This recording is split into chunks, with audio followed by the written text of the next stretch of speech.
د قرآن یو آیات ولی په تاسو کې د حافظان چې دي ټول قرآن ورته یاد دی کنه تعالی قرآن کې 2 آیات یاد نه دي. الله وی هغه سینه به جهنم نه مسکای چې کومه سینه کې قرآن یاد وی او پروت.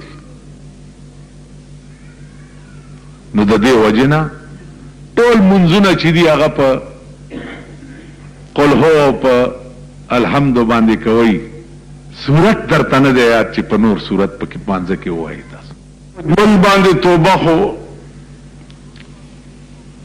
د مسلمانم قبلیږي او د کافرم قبلیږي.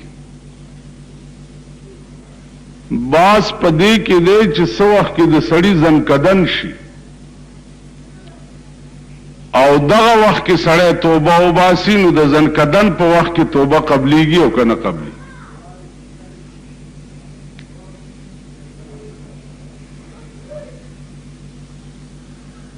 عزیزانو علماء لیکي چې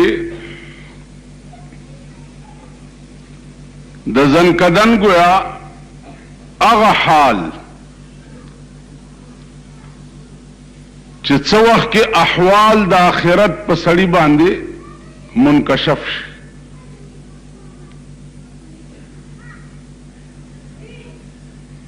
احوال د آخرت منکشف کېده دا معنا چې د زنکدن په وخت کې سړی باندې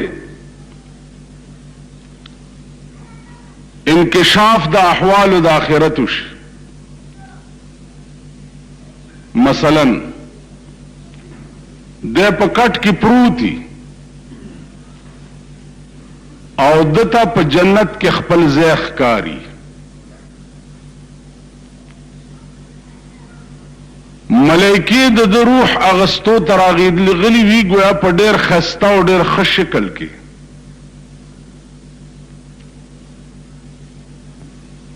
او ملائکه د تولاړي وی او ورته وی چې ستا سا خطل دی او په جنت کې دغه ځای ستا دی. دیتا هغه انکشاف د احوال وایي. یو انکشاف د احوالو په کافر باندې وي چې کافر څه وخت کې مړ کیږي نو دغه وخت کې دته د قهر او د غضب ملایکې ولاړې وي. حدیث کې راځي چې په داسې شکل کې وي چې دی ورته وګوري نو د ده نړه بوټ وځي او بیا دغه ملایکې دته وایي چې دغه ځای دی ستا په جهنم کې. نو هغه لمبې او هغه غړغړې د جهنم چې دی وګوري. علماء وایي چې دته څه وخت کې انکشاف د دې شي وشي نو دی ته مخ داسې او داسې اړوي کته نشي ورته مخامخ. اوس باس په دې مقام کې داده چې مړ په دې حالت کې شي آیا دغه وخت کې توبه کده او باسي نو قبليږي او کنه قبلي. علماء لیکي چې یو خصوصي مهرباني ده د پروردگار عالم د مسلمان سره چې د په دغه وخت کې توبه وباسي نو الله یې قبلوي.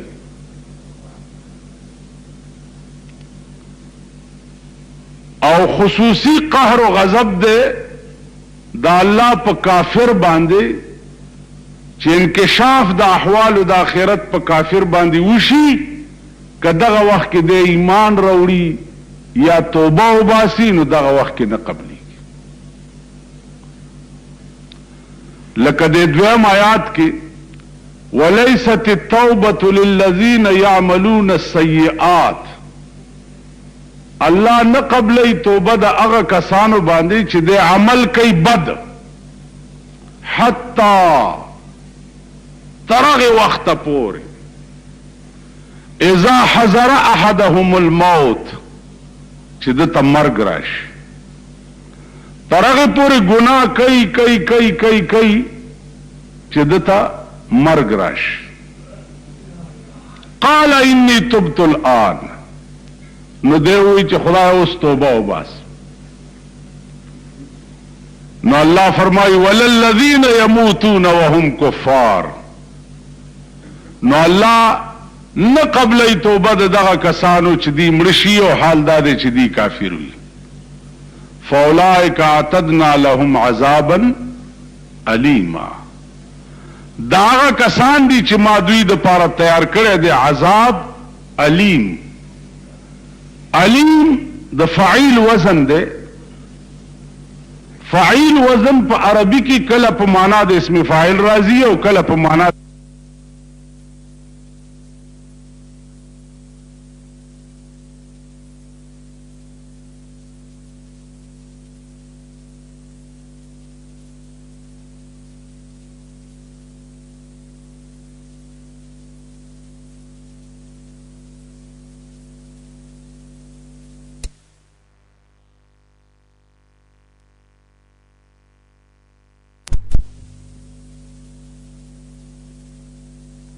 اسم فاعل راځي او کله په معنا د اسم مفعول راځي.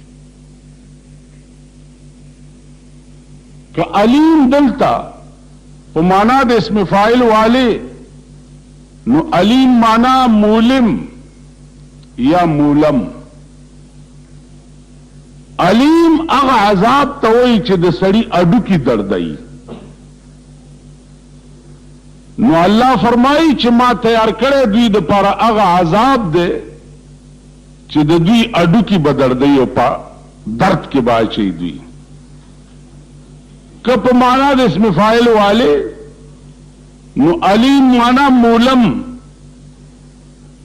اسم مفعول معنا بیا دا چې الله فرمایي دا بدس عذاب وي چې عذاب په خپل درديږي. هغه عذاب په خپل وای چغه وای. نو فائدہ بیدار اوزی چې یو عذاب په خپل په درد کې واقع وي، نو هغه ته به د بل د درد احساس نه کیږي. مطلب ہے کته په کې وای اوس دا کوټه دا پدې کې سړی پراته دي، د چا سر ماته، د چا خپه ماته ده، د چا ملا ماته ده، د چا لاس مات. یو आवाज کوي چې وای لاس می مات، بل आवाज کوي وای خپه می ماته ده. چې چا لاس ماته د خپې د ماتدو والا د درد احساس د تزکه نه کیږي چې په خپل دردمند دی، نو د بل د درد احساس بدته نه کیږي. خیال راغی لکه اشتقت النار حدیث چې ده دا ته دال ده. نو عرض میں داو چې الله دې مساتی د عذاب مولم او مولم نه. نو باز د توبه گویا د کافر او د مسلمان کې فرق ده. بل دا چې باز د توبه کتا سو ګوره سوخ کې فرعون چې په دریاب کې گیر شو، نو موسی علیہ السلام ته आवाज وکړو چې موسی ز توبه وباسم. دغه وخت کې دی ګیرو او انکشاف د احوالو په شویو. نو موسی علیہ السلام ورته आवाज وکړو چې الان قد ندمت ولا ينفع الندم. اوس پیمانه شوي، دا اوس پیمانتیا څه سود نه لري. نو زما عزیزانو څومره زر چې کېدی شي د الله نه د بغاوت په صورت کې توبه وستل پکار. توبه ما تاسو ته عرض کړو چې په خلا لفظ توبه ویلو ته نه وایي. توبه وایي دې ته چې سړی په خپلو بدو پیمانه شي، نادم شي. التوبه الندامه. توبه وایي دې ته چې سړی په خپلو بدو پیمانه شي او نادم شي. نو څومره زر چې کېدی شي اس پته نه لګي. دا الله د پکړ او دا الله د گرفت اس پته نه لګي.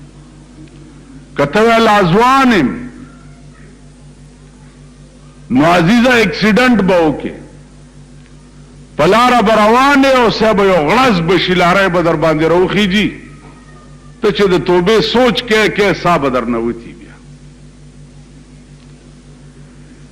نو د دې وجه نه څومره زر چې کېدی شي کوشش دا پکار دی چې سړی توبه وباسي او توبه چې دا